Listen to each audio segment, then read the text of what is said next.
Coração de Velho, de Mário de Alencar, voz Iba Mendes. Salles assistiu ao passamento da mulher com os olhos limpos e sem outra comoção exterior que a de um espetáculo desagradável. Ao começar a derradeira agonia, tinham ido chamá-lo na sala de visitas. Veio sem pressa, parou ao pé da cama e deixou-se ficar como um estranho a tudo, menos à dor dos filhos, um rapaz e uma moça, que choravam e exclamavam de joelhos, debruçados à borda do leito. Cessada a agonia, compuseram o rosto da morta. Salles pôs os olhos nela alguns instantes, apertou com força o filho e a filha ao peito, recebeu passivamente o abraço das senhoras que ali assistiam e voltou à sala.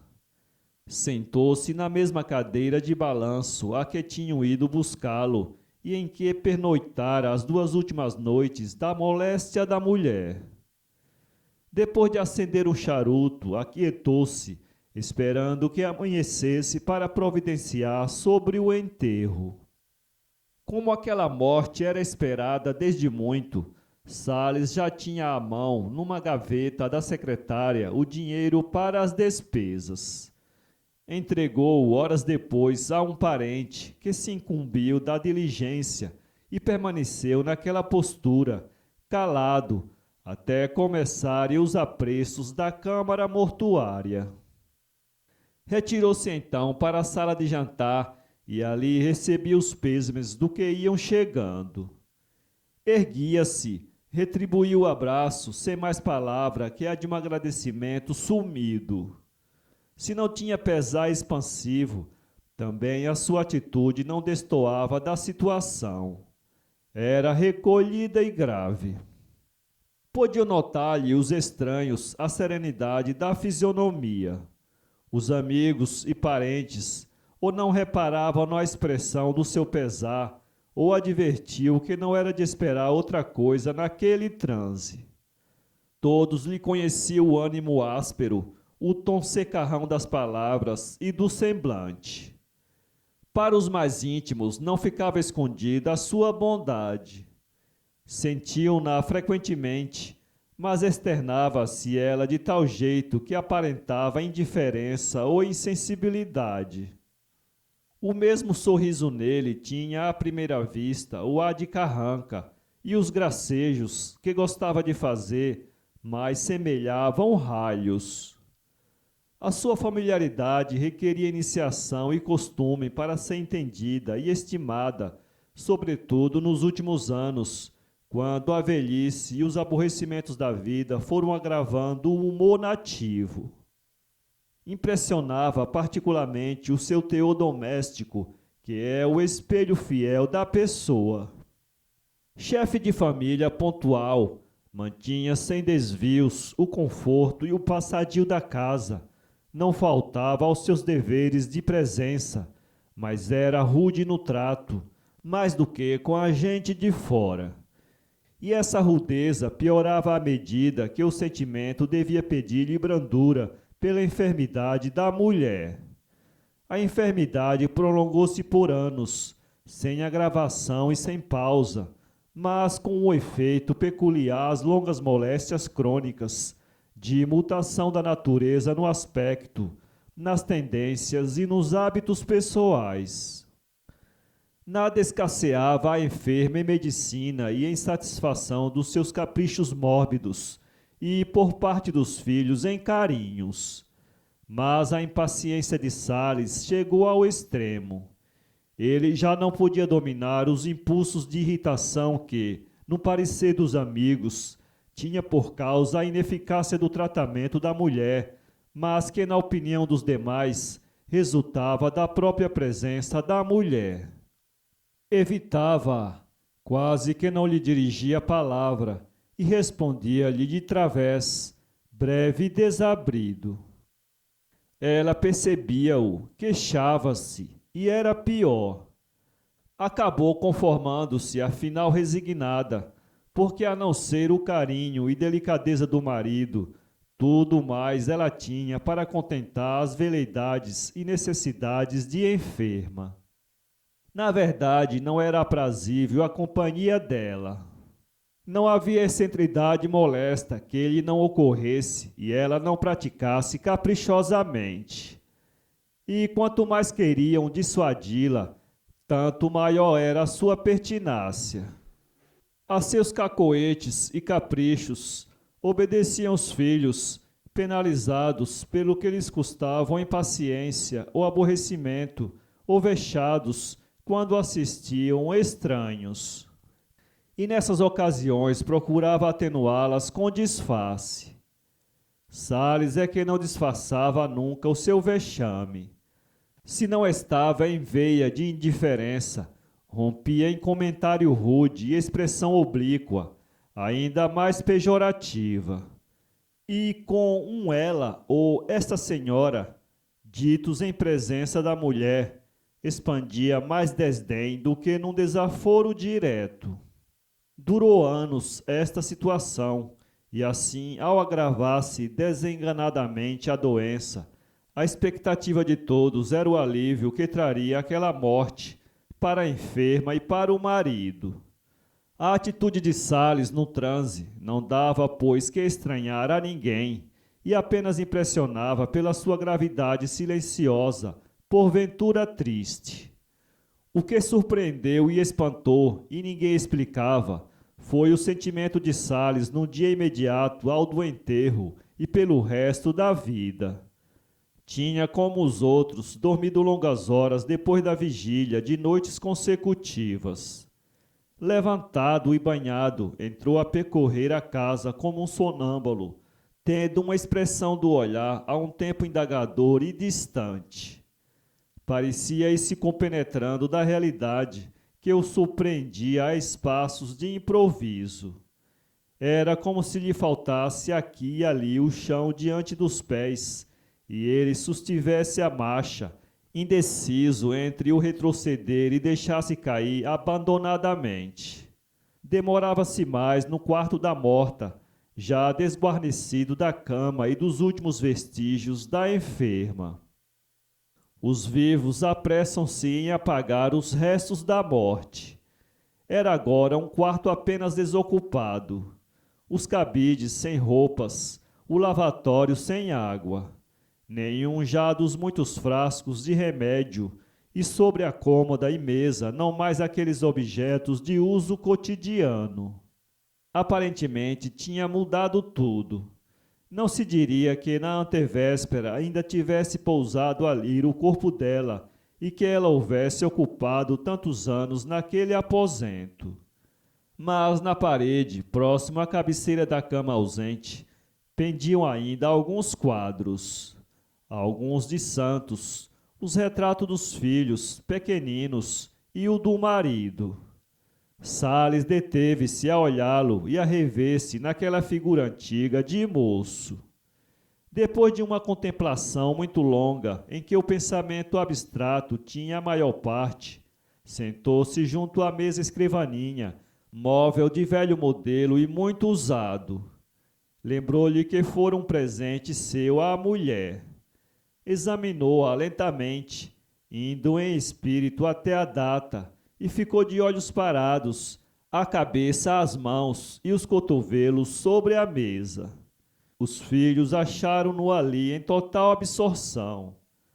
Salles pediu a chave das gavetas e começou, em companhia dos filhos, a pesquisar os objetos.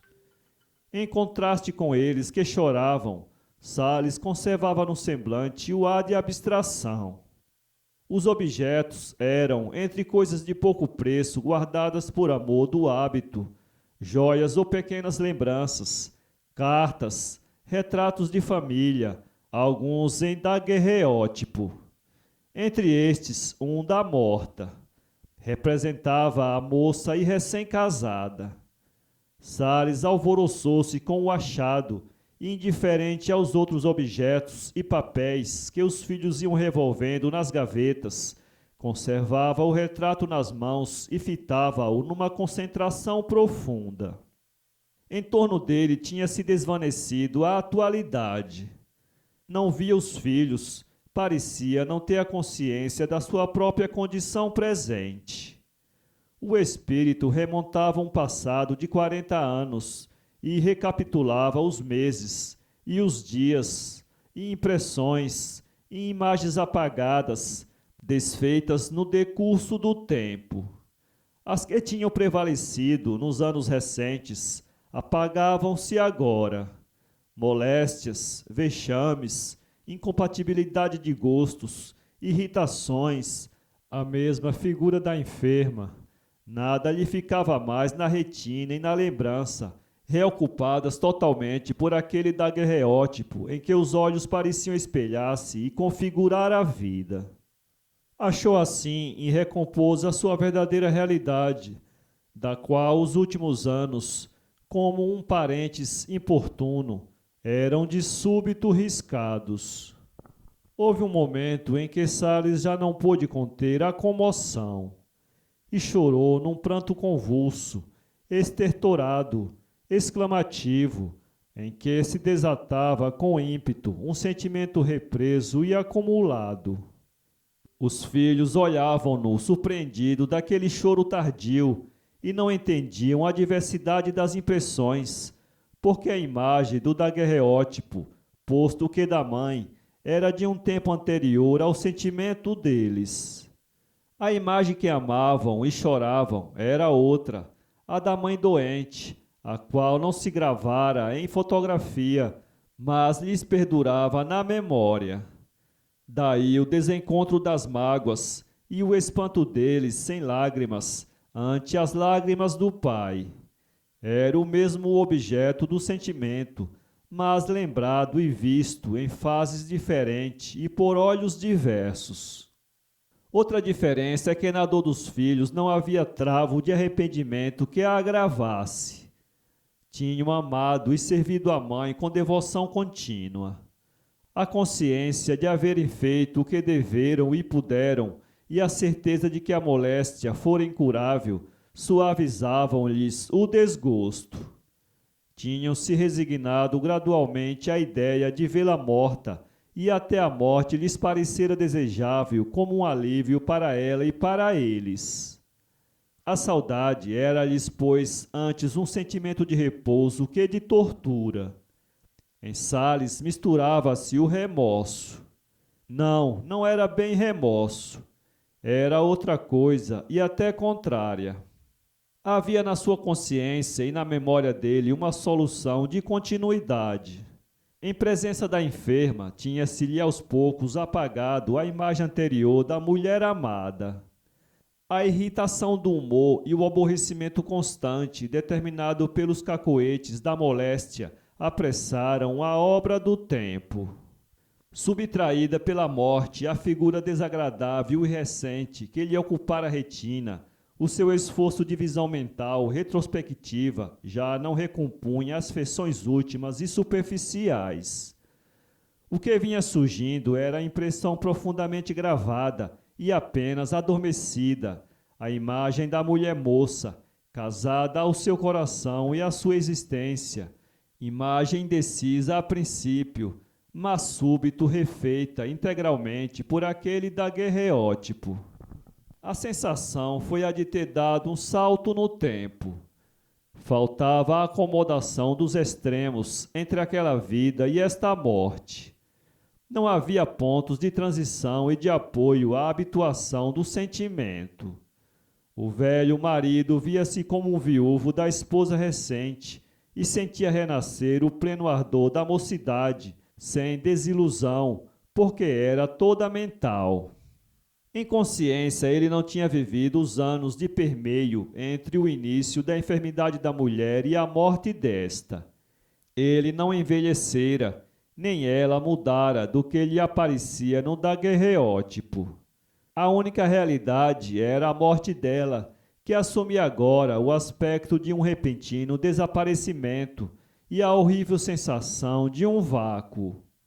Salles era como um ressurgido, espantado do que não via e não tinha, e em ânsia aguda de reaver o passado. O mais não lhe importava nem existia. Por não compreendê-lo a esse imprevisto sofrimento, explicavam-no pelo remorso. Era a explicação mais fácil e a mais aprazível aos outros, e foi alguns meses assunto de conversa dos parentes e conhecidos. Mas, perdurando o sentimento agudo mais do que podia e consentia a curiosidade alheia, já não pareceu bastante atribuí-lo ao remorso. Concluíram que era manifestação mórbida, era amolecimento cerebral, e ficaram contentes os que não podiam crer nessa extraordinária e tamanha saudade. A Salles era indiferente o que pensassem os outros, nem atentava na impressão que ia deixando com seus modos e as suas ideias extemporâneas. Vivia todo absorto na sua pena, cultivada quase que a capricho. Do daguerreótipo mandara fazer uma ampliação colorida e tinha a parede num quarto de cama. Na mesa da cabeceira ficava pousado o original e na medalha do relógio trazia uma miniatura. Necessidade imperiosa dos olhos, que não se fartavam da contemplação querida, ou, porventura, mera imitação do costume de todos os namorados. Aqueles retratos reproduzidos ainda não eram suficientes para o seu desejo saudoso. Falava-lhe o passado à imaginação em todos os pormenores e acidentes extintos, e ele precisava recompô-los e reavivá-los. Um dia deu consigo em frente a um prédio antigo, em arrabalde distante. Era a chácara que o sogro habitava quando ele, ainda estudante, conhecera e namorara a Amélia. Aí fora noivo e realizara o seu casamento. Guiava-o como a um sonâmbulo o puro instinto. Havia 30 anos que não revia aqueles sítios. Não lhe foi, porém, difícil identificar o prédio, apesar da muita alteração nos arredores, edifícios que antes não havia na vizinhança, o calçamento da velha rua, em suma, o ar novo da cidade espraiada até o bairro que no seu tempo tinha aparência campestre de subúrbio. A chácara conservava-se e a casa era ainda a mesma casa, grande e forte, assentada sobre a eminência do terreno, entre mangueiras frondosas. Salles passou e repassou vagarosamente, espiando e observando tudo através do gradil. Passavam e repassavam as lembranças revividas. O seu olhar ampliava-se e circunscrevia o tempo. Repetiam-se os episódios do namoro. Reviu a moça que o esperava à tarde, quando ele ensaiava os seus passeios de curioso do amor. Não a cortejava a princípio. Olhavam-se, e veio o primeiro sorriso, o primeiro cumprimento, a primeira palavra balbuciada. Surgiu então um amigo providencial que promovera a apresentação. E dias depois ele começou as suas visitas. Com aquele alvoroço subira aquela rampa na tarde do pedido. Amélia estava de branco. Esperava-o na janela do sobrado, na última à esquerda. Salles reviu exatamente a figura da moça que lhe sorria. Abriu o portão, transpôs a rampa até a esplanada fronteira à casa. Bateu palmas. Ouviu vozes de homem, choques de bolas de bilhar na sala da frente, tal qual como no outro tempo. Um dos homens, segurando um taco, assomou à janela. Quem é?